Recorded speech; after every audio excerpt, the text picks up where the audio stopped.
noite, galera do GN Brasil. Hoje nós estamos aqui para discutir o futuro de dois passados. Vamos falar do prequel de Senhor dos Anéis e de Game of Thrones, ou seja, vamos falar de Anéis do Poder e a Casa do Dragão. Para defender a obra de George R.R. Martin, teremos Matheus Bianese aqui do GN Brasil. E para defender a obra de Tolkien, teremos Bruno Botelho, do Adoro Cinema. Tudo bem? Boa noite. Tudo bom? Boa noite, bem? boa tarde, bom dia. Eu não sei que hora você vai estar vendo esse vídeo, mas vamos lá. Não quero agressão aqui nesse debate. Não quero muito contato físico. Debate amigável. Vamos lá.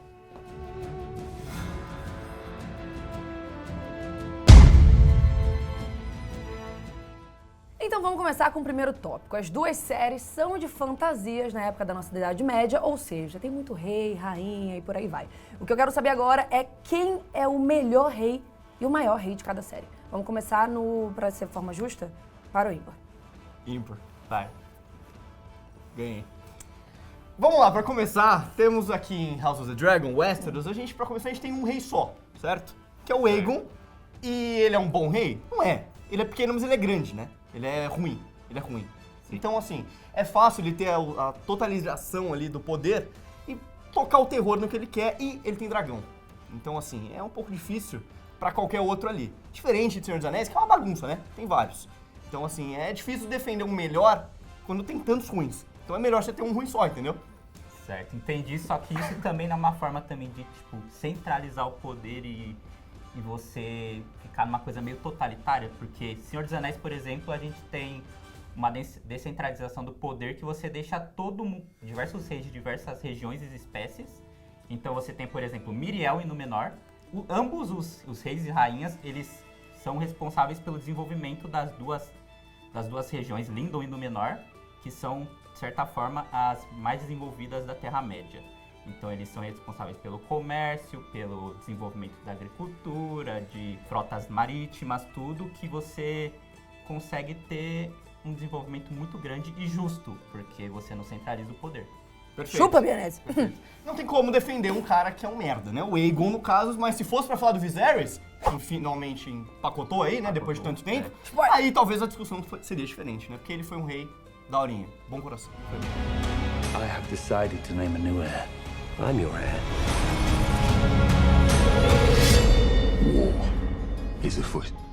O tema agora é infraestrutura, até porque a gente sabe que as duas séries se passam em localizações diferentes, em continentes distintos, fictícios e bem grandes, né? Então eu quero saber o quê?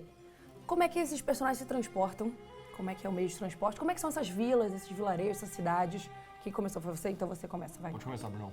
Já vou cravar aqui que esse é um dos pontos altos de Senhor dos Anéis em comparação com House of the Dragon, porque Senhor dos Anéis, os Anéis do Poder tem um destaque muito grande para infraestrutura diferente entre regiões e culturas.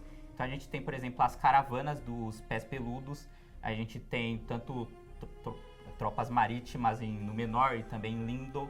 A gente tem, por exemplo, as terras ao sul, que são mais precárias, sofrendo do que a gente vem de Morgoth, lá da batalha que teve entre elfos e homens.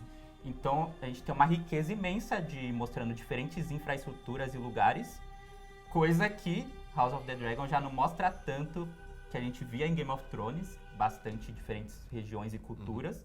Já House of the Dragon se foca mais nos Targaryen e em Porto Real e tudo, e não foge disso.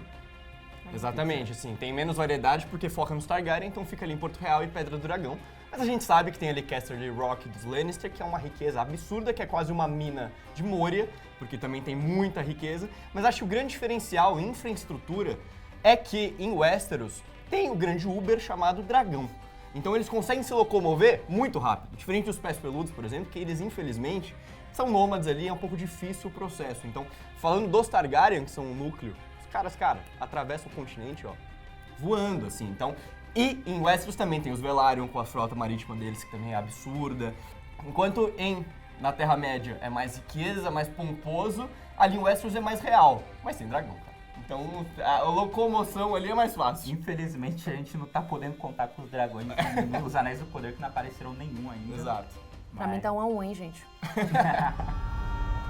Soon, you will understand the power of the unseen world. A próxima próxima pergunta é sobre espécies sencientes, ou seja, além dos humanos. Como que é, na verdade, a relação entre essas espécies e os humanos mesmo? Vai, Bruno. Vou falar aqui que o Senhor dos Anéis, o Anel do Poder, ganha, disparado de House of the Dragon, porque a gente tem uma riqueza imensa da obra de Tolkien de espécies sencientes com a relação com os humanos, por exemplo, que eu posso citar, por exemplo, que aparecem só na série. Os hobbits, que na verdade são seus ancestrais, os pés peludos que aparecem. A gente tem, por exemplo, orcs, a gente tem os anões, a gente tem os elfos, a gente tem toda uma riqueza de diferentes culturas, que são essas espécies sencientes, e a gente tem o desenvolvimento de cada um e sua maneira específica de viver, ao mesmo tempo que a gente tem também conflitos entre eles e os humanos, que a gente pode ver, por exemplo, o conflito na série dos elfos com os anões, que eles se desentendem, mas acabam forjando uma parceria ali, assim como também um conflito entre os humanos e os elfos, que principalmente no Menor, que eles já foram aliados anteriormente para derrotar o Morgoth, e agora eles já, no Menor, eles já não são bem quistos assim. Então tem uma relação muito complexa que a série desenvolve. Já House of the Dragon, você pode falar, já não é tão bem assim. De fato, House of the Dragon tem basicamente um centro de conversa entre povos sencientes, que é basicamente os humanos e os dragões, né? Que são, ali tem uma conexão, claramente entendem o Alto Valeriano ali, que é a língua que os Targaryen falam ali na série. A gente vai ver mais troca em Game of Thrones, por exemplo, que é quando o Jon Snow vai pra lá da muralha, e daí ele consegue ter uma troca com os gigantes. Quando o Bran tá pra lá da muralha, ele consegue conversar com os Filhos da Floresta ali. Então, embora tenha uma riqueza de povos, principalmente lá em Essos, que não são exploradas nessa série de House of the Dragon, tá muito engatinhando, assim, pra gente ter essa conversa mútua entre espécies, né? É basicamente dragões e humanos, assim. E agora chegou o momento de Rinha de Dragão, porque a gente sabe que em A Casa do Dragão, eles são tipo uns pets dos Targaryens, né? E eles são controlados, eles não atacam qualquer um, eles são fiéis. Já em O Hobbit, né, na obra de Tolkien, os dragões são figuras completamente inteligentes, mas em compensação eles atacam qualquer um e eles amam ouro. Briguem. Pode começar. Eu? Então vamos Vai. lá. Então vai. É difícil discutir esse tema porque chama A Casa do Dragão, né? Então o que mais tem é dragão e eles são irados.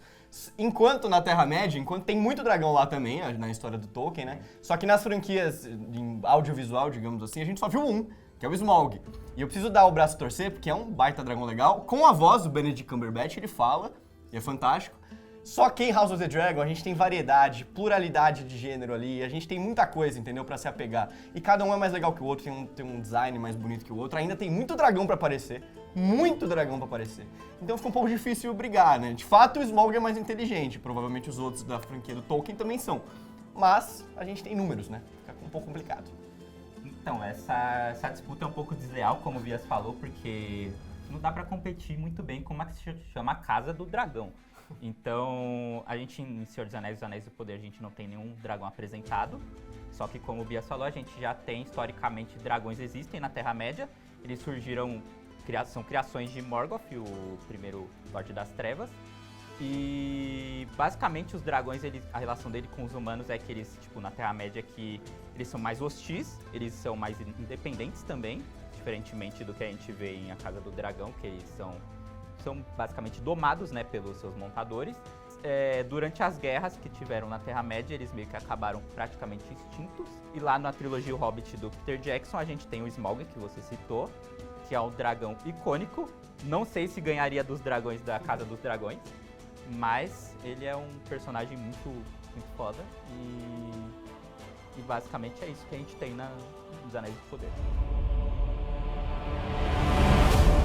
If Sauron has returned, And the Southlands are in grave danger. the Southlands are but the beginning. E agora, pra finalizar, já em Anéis do Poder, a gente tem itens mágicos, como anéis, né? Então eu quero perguntar agora sobre itens mágicos. Existem em cada série, né? Quero que vocês falem um pouquinho mais como que é a relação de objetos mágicos em cada universo. Então, em compensação com os dragões que estão em falta aqui, os itens mágicos são o centro da história, basicamente, da Terra-média e do Senhor dos Anéis. Na série, por exemplo, como o próprio nome diz, os Anéis de Poder, a gente vê, por exemplo, os anéis começarem a serem forjados na história. Então, eles são uns itens mágicos que são fundamental para toda a história de Senhor dos Anéis, que a gente vai ver daqui pra frente na série, na segunda temporada principalmente. E que a gente tem, por exemplo, a gente tem os itens élficos, que são outros artefatos mágicos nesse universo, que são apresentados também na primeira temporada. E ainda temos o Mithril, por exemplo, que a gente vê a relação deles em Khazad-dûm com os anões, que eles basicamente descobrem isso. E a gente vê o interesse também de Lindon, dos elfos, em conseguir o Mithril para conseguir se manter, manter o reinado deles lá e se manter basicamente no poder, assim, e ter a glória que eles têm lá. Já a Casa do Dragão, como a gente sabe, não pode se vangloriar muito disso, né? Casa do Dragão é um pouco escasso, artefatos mágicos. O que tem, como eu ouvi aí na internet, são as mágicas não mágicas. Que é o quê? É a garotada que tem umas profecias, sonha com umas paradas, daí lembra de um negócio, faz uma profecia aqui, acolá e parará.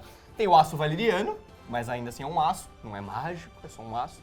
E tem pouca coisa, de fato, em House of the Dragon. Em compensação, em Game of Thrones, a gente já tem outras coisas. Tem os caras que conseguem fazer o Warg, que entra em outros animais, em pessoas e por aí vai. Tem o Bran, que é basicamente um ser onisciente que sabe de tudo. Tem o Berrante de Joramun, que era um artefato mágico que diziam que ia derrubar a muralha caso tocasse. E tem muitas outras coisas. Tem os caras sem face, que conseguem mudar os rostos. Então, assim, em Casa do Dragão, de fato, é escasso. Mas quem sabe esses caras que mudam o rosto estão aí, a gente não tá nem percebendo. E aparece na segunda. Deixo aqui só essa teoria aqui. Where's duty? Where's sacrifice? Now they see you as you are. E agora, pra encerrar, cada um vai escolher a melhor arma do seu universo e eles vão lutar até a morte. Não tô brincando. Na verdade, vamos pras considerações finais. Bruno. Então, basicamente, pra encerrar, eu queria dizer que Os Anéis do Poder é uma série que, recria com perfeição esse universo do Tolkien. Tem uma produção realmente que eles gastaram uma grana imensa pra deixar tudo aquilo palpável, tudo aquilo grandioso e deslumbrante. Então, por isso mesmo que eu queria dizer que Senhor dos Anéis é melhor do que A Casa do Dragão. Eita. Assim, eu gostei das duas séries, tá? Eu não vou ser hipócrita aqui, não vou mentir. As duas são também. boas, só que uma é melhor que a outra, claramente. Eu deixo o shape da série falar por ela mesma, tá bom? House of the Dragon é braba demais e, aguardem, na moral. Segunda temporada vai ser muito melhor. Mas muito é melhor. só em 2024. Aguarde. Exatamente. Vou ter que esperar bastante. Lembrando que você consegue assistir ambas as séries, Casa do Dragão na HBO e Anéis do Poder no Amazon Prime Video. Então assistam essas duas obras maravilhosas. A gente vai ficando por aqui. Não esquece de se inscrever aqui no canal, deixar o seu like muito gostosinho. E até!